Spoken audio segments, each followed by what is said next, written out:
Chapter 10. The Drowning of Mateo Sanz. The river dried to nothing. For days, Mateo and Balthazar followed a trail of dust and hope, winding their way northward across the dying heart of Castile. The land was scorched and split, fields brittle as bone. Towns were no longer places to seek refuge. They were tombs. They saw the smoke of abandoned hearths rising ahead and steered wide. Balthazar's stride never faltered, but Mateo could see the wear in the big man's face now. The cannon slung across his back like a dark promise. His eyes scanned the horizon endlessly, searching for threats, for water, for some sign of life that wasn't desperate or dying. Not far now, Mateo rasped one evening, though he didn't truly know. Home was still days ahead, maybe more. It felt further than ever. "You'll find them," Balthazar said, as he always did. They crested a low ridge and found themselves staring down into madness. A city, Valladolid, lay cradled in the valley. The walls, once proud, now sagged beneath the weight of thousands pressing against them. A human tide, a sea of migrants, beggars and broken men, a mass of gaunt bodies packed so tightly from the hill. It looked like the earth itself had swollen with the dead.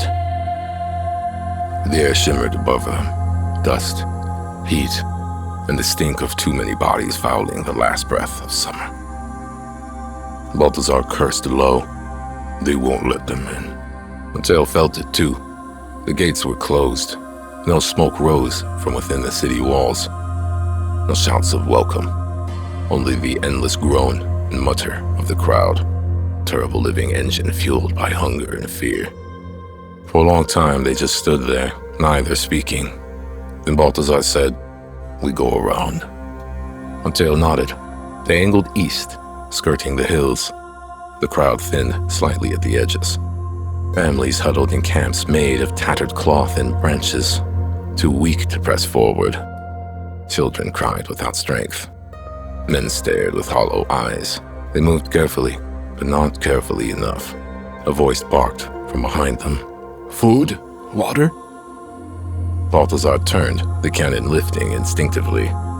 A group of desperate men staggered toward them. Not soldiers, not bandits, just survivors twisted by starvation into something worse. One man's face was raw with sunburn. Another clutched a broken sword. Mateo's heart raced. "We have nothing," Balthazar said. The men came anyway. Balthazar swung the cannon, not firing it, but using it like a club. The first attacker crumpled under the blow. Mateo drew a bow from his pack, nocking an arrow with trembling fingers. The second man rushed, and Mateo loosed. The arrow struck the man in the chest just below the collarbone. He crumpled to his knees, gasping for air. The others hesitated, then fell back, melting into the haze. Balthazar grabbed Mateo's shoulder. "Run!" And they ran. The crowd thickened ahead. The earth seemed to ripple with bodies. Somewhere, a fight had broken out. Screams and the dull thud of fists. The smell hit them like a wall. Rot, sweat, excrement, and fear. Balthazar bellowed, trying to clear a path, but it was useless. The tide took them. Mateo felt himself slammed from every side. Elbows, fists, ribs pressing so tight that he couldn't breathe. His hand tore from Balthazar's grasp.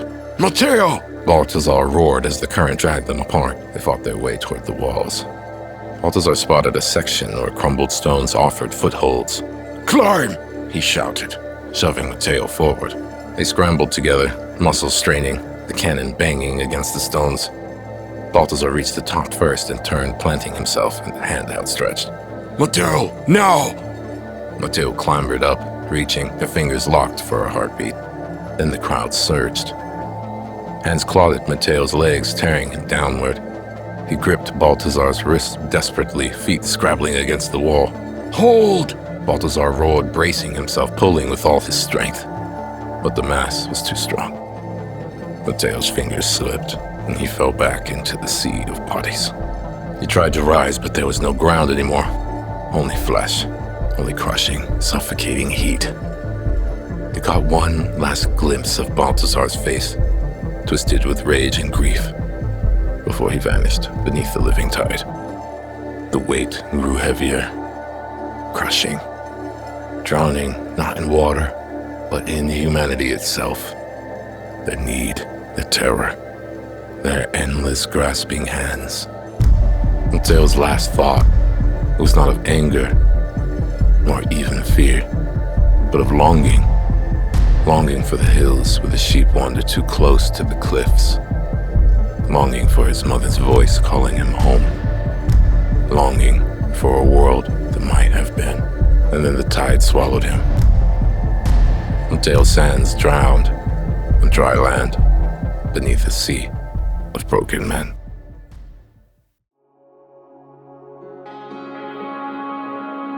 Balthazar never found him. He fought free hours later, bleeding, battered, the cannon still clenched in his fists. The last gift from a world slipping into ruin. He searched the outskirts for days, calling, digging through the camps, his voice growing more ragged with every unanswered cry. But deep down, he knew. In the end, he set the cannon down at the river's edge and built a cairn of stones, like the one Mateo had built for the priest's letter. A grave without a body. A promise kept. The world would not end all at once. It would die by inches, by the loss of one good man at a time. And Balthazar, cannon slung over his shoulder like a tombstone made of iron, walked north into the dust and the dark, carrying the memory of a boy who had once believed in a home. Epilogue. Ashes of the living. Balthazar wandered the dead roads alone. The fields grew more barren with every step, the soil curling into black ruin, the rivers pulling back from the land like a dying man's breath. What crops remained were twisted, stunted things, as if the ground itself had forgotten how to live. At night, he lay beneath a sky that no longer bothered to hide its emptiness, stars distant and unspeaking. Some nights he did not bother lighting a fire. There were no more wolves to fear, only men. The cannon weighed heavier each day, but he carried it still. A burden, a weapon, a memory too stubborn to lay down. He passed through villages where doors swung open to show nothing but silence. Through crossroads where shattered shrines crumbled under layers of ash. He saw men with hollow eyes digging into poisoned fields with bare hands, mothers pressing their infants against cracked wells and finding nothing but dry stone. He did not stop. Each day was a theft from the end, a ragged defiance against the creeping death eating the world grain by grain, breath by breath. He carried Mateo's memory like a shard buried in his chest. A wound that did not close, a promise too late to keep. There was no grave that could hold it, no prayer that could lift it. Balthazar knew he would not reach the green hills Mateo had spoken of. He would walk until the land gave away, until there was nothing left to walk through, until the dust swallowed even the names of the dead. And when the time came, he would not beg for mercy. He would simply lower the cannon to the earth, and he would be forgotten with all the rest.